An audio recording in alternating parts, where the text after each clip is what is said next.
두 번째로 빌립보서를 쓴 사람은 사도 바울이죠.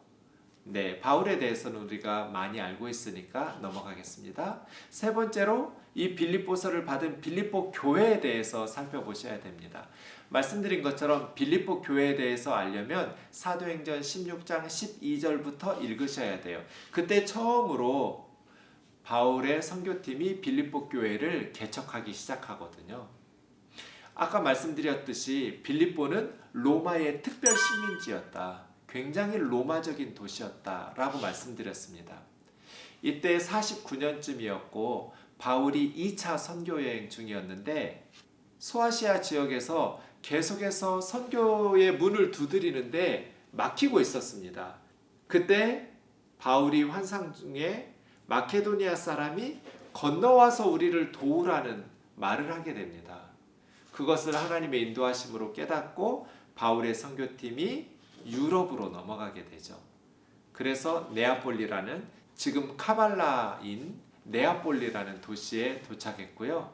그 네아폴리에서부터 그리스를 관통하는 우리나라의 경부고속도로 같은 중요한 고속도로가 있습니다. 우리나라도 그렇잖아요. 경부고속도로를 따라서 큰 도시들이 형성되어 있잖아요. 마케도니아와 아가야 지역에도 비아 에그나티아라는 고속도로를 따라서 그 주변에 큰 도시들이 존재하고 있었습니다. 그래서 바울의 선교팀은 네아폴리에서 150km 정도 내려와서 빌립보에서 교회를 개척합니다. 그리고 데살로니가에서 베레아로 갔다가 아테네로 갔다가 고린도로 오게 되죠. 이것이 바울의 2차 선교 여행이었는데요. 바울은 어느 지역에 가든지 처음에 회당을 찾아갑니다. 그곳에는 안식일에 구약 성경을 가지고 하나님을 예배하고 메시아를 기다리는 사람들이 있잖아요. 그곳에 바울이 설교하면서 예수님이 메시아라고 설교하게 됩니다. 그렇게 몇 주가 지나면 회당이 두 부류로 나뉘어지게 됩니다. 바울의 복음을 받아들이고 그리스도인이 되는 사람들과 바울의 복음을 거부하고 유대교회에 남아있는 사람들. 그래서 회당에서 분리돼서 교회가 세워지게 되는 것이죠. 회당에 남아있는 유대인들의 입장에서 보면 바울의 선교팀을 미워할 수밖에 없었겠죠. 죽이고 싶은 마음도 들었을 겁니다. 하나님을 잘 예배하고 있던 회당에 와서 분열시키면서 사람들을 빼내어 갔으니까요. 하지만 바울은 그럼에도 불구하고 복음을 전할 수밖에 없었겠지요. 그런데 빌립보에는 회당으로 찾아가지를 않았습니다. 왜 그랬을까요? 사도행전 16장에 보면 빌립보에서 선교할 때는 회당으로 가지 않고 강가로 갔습니다. 왜 안식일에 회당으로 가지 않고 강가를 찾아갔을까요? 회당이 없었기 때문입니다. 빌립보에 회당이 없었던 이유는 빌립보에는 유대인 성인 남자가 10명이 안 됐기 때문입니다. 빌립보는 그만큼 로마적인 도시라고 말할 수 있습니다. 그래서 빌립보 교회를 시작했던 초창기 교우들은 모두 다 이방인들입니다. 유대인들이 없었어요. 루디아나 에바브로디도나 또 감옥의 간수들이나 간수의 가족이나 또 유오디아와 순두계, 이게 다 이방인들의 이름이에요. 유대인들은 하나도 등장하지를 않습니다. 회당이 없었으니 하나님을 예배하는 사람들은 강가 쪽에 모여서 예배를 드릴 것이다 라고 예상하고 가보니까 루디아하고 몇 명의 자매들이 안식일에 하나님을 예배하고 있었고 그들에게 복음을 전해서 교회가 시작된 것입니다. 빌립보에 귀신 들린 여종이 있었죠. 그 귀신 들린 여종이 점을 쳐줘서 그 주인에게 많은 경제적 이득을 줬는데 바울이 그 여종에게서 귀신을 쫓아냅니다. 그러니까 더 이상 점을 칠 수가 없었고 그 여종의 주인들이 바울을 잡아서 사람들을 선동할 때 로마 사람인 우리가 따르지 못할 풍속을 전한다. 로마 시민의 그 자긍심, 로마인의 프라이드를 부추기면서 바울을 죽이려고 매질을 하기 시작하죠. 그래서 많이 때린 후에 바울과 실라가 빌립보 감옥에 갇혀 있었고, 밤중에 지진이 나서 옥문이 열렸고, 간수가 졸다가 깨어서 옥문이 열린 걸 보고 죄수들 바울과 실라가 달아난 줄 알고 자결하려고 할 때 감옥 안에서 바울이 소리 지르죠.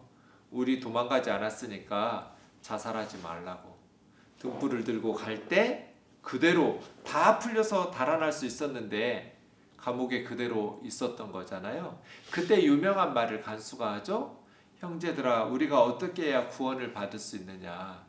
주 예수를 믿으라. 그리하면 너와 내 집이 구원을 얻으리라. 이게 바울이 빌립보 감옥에서 간수에게 한 말이에요.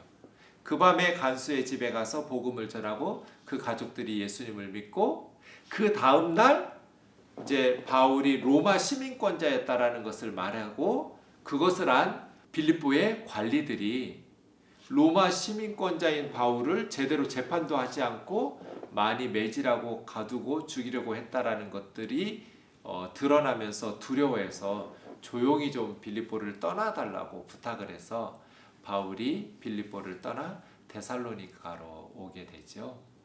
이런 교회가 빌립보 교회입니다. 그러니까 빌립보 교회 하면 여러분, 유대인들이 없었다. 그리고 어느 도시보다 로마 제국의 충성도가 높았던 도시에서 교회가 시작되었다. 로마의 신이나 로마의 종교를 버리고 기독교로 개종하는 것이 그만큼 힘들었겠죠. 더 많은 환난과 박해가 있었을 거예요. 그래서 빌립보 교회를 이야기할 때 극도로 가난한 교회였고 환난과 박해가 극심했던 교회였다고 말합니다. 그런 속에서도 빌립보 교회는 풍성한 연보로 예루살렘 교회를 구제하고 또 바울의 선교를 후원한 유일한 교회이기도 했습니다. 참 바울에게 큰 힘이 되었던 교회가 빌립보 교회입니다. 빌립보서에는 기쁨이라는 단어가 많이 등장합니다. 그래서 빌립보서를 기쁨의 서신이라고 부르기도 합니다. 기쁨이라는 단어가 참 많이 나와요. 빌립보 교회는 바울을 기쁘게 했던 교회예요. 네 번째로 빌립보서를 언제쯤 기록했을까? 기록 연대에 대해서는 여러 가지 의견들이 있는데 가장 많은 성경학자들은 61년에서 63년경 로마 감옥에 있을 때 빌립보서를 쓴 것 같다. 빌립보서의 내용을 공부하면서 설명드리겠습니다. 빌립보 교회를 개척한 때가 49년경이라고 그랬잖아요. 그래서 61년, 63년경에 빌립보서를 썼다면 빌립보 교회가 설립되고 14, 15년쯤 지났을 때 빌립보서를 쓰게 된 것이죠. 마지막으로 빌립보서를 기록한 목적이 무엇일까? 서신서를 읽을 때 가장 중요한 것은 이 편지 왜 썼지? 이거든요. 빌립보서를 왜 썼을까요? 여러 가지 이유들이 있겠지만 바울은 지금 로마 감옥에 있어요. 그런데 빌립보 교회에서 에바브로디도라는 사람을 통해서 선교 후원금을 보내주었어요. 그런데 중간에 에바브로디도가 병에 들면서 죽을 병이었어요. 심각한 질병에 들면서 오해의 소지가 발생했어요. 그래서 바울이 빌립보서를 쓰게 된 거예요. 이 편지를 쓰면서 에바브로디도를 통해서 여러분이 전달해준 선교 후원금 잘 받았다는 영수증처럼 고마움을 표시하면서 보내고요. 그리고 에바브로디도가 건강하게 회복되었다고, 이러한 소식들을 쓰면서 에바브로디도 편에 편지를 들려서 다시 빌립보로 보낸 편지가 빌립보서입니다. 또 하나 빌립보서를 쓰게 된 목적 중에 하나는 빌립보 교회 안에 분쟁이 있었습니다. 4장에 나오는 유오디아와 순두계라는 두 여성 지도자들 간에 갈등이 발생하고 교회 내에 분열이 있어서 2장에서 바울은 교회 내의 분쟁 상태를 가슴 아파하면서 하나됨의 중요함을 이야기했습니다. 그 하나됨을 이야기하면서 너희 안에 이 마음을 품으라 곧 그리스도 예수의 마음이니 하면서 예수님의 마음을 품을 것에 대해서 권면하고 있지요. 또 빌립보 교회는 많은 박해와 핍박 아래 있었기 때문에 박해 가운데 있는 성도들을 위로하고 격려하는 내용의 편지를 쓰기도 합니다. 그 외에도 여러 가지 이유들이 더 있을 수 있겠지만 주요한 편지를 쓰게 된 목적들은 이와 같습니다. 이제 빌립보서 본문으로 들어갈 준비가 되었습니다. 여러분, 이런 배경적인 지식을 좀 더 풍성하게 준비하신 후에 빌립보서를 공부하시면 좋겠습니다. 언제나 빌립보서 공부할 때는 처음부터 끝까지 한 번에 쭉 읽고 나서 그 본문을 시작하는 것을 권면해 드립니다. 다음부터 우리는 빌립보서 본문을 시작하도록 하겠습니다. 빌립보서 서론에 대한 말씀을 드렸는데요. 다른 성경도 비슷합니다. 이런 방식으로 서론에 대해서 배경적인 지식을 공부한 후에 본문으로 들어가시는 것이 본문을 이해할 때 훨씬 더 풍성하게 이해할 수 있기 때문에 꼭 필요합니다. 이제 다음 시간부터 빌립보서 본문을 시작하도록 하겠습니다. 감사합니다.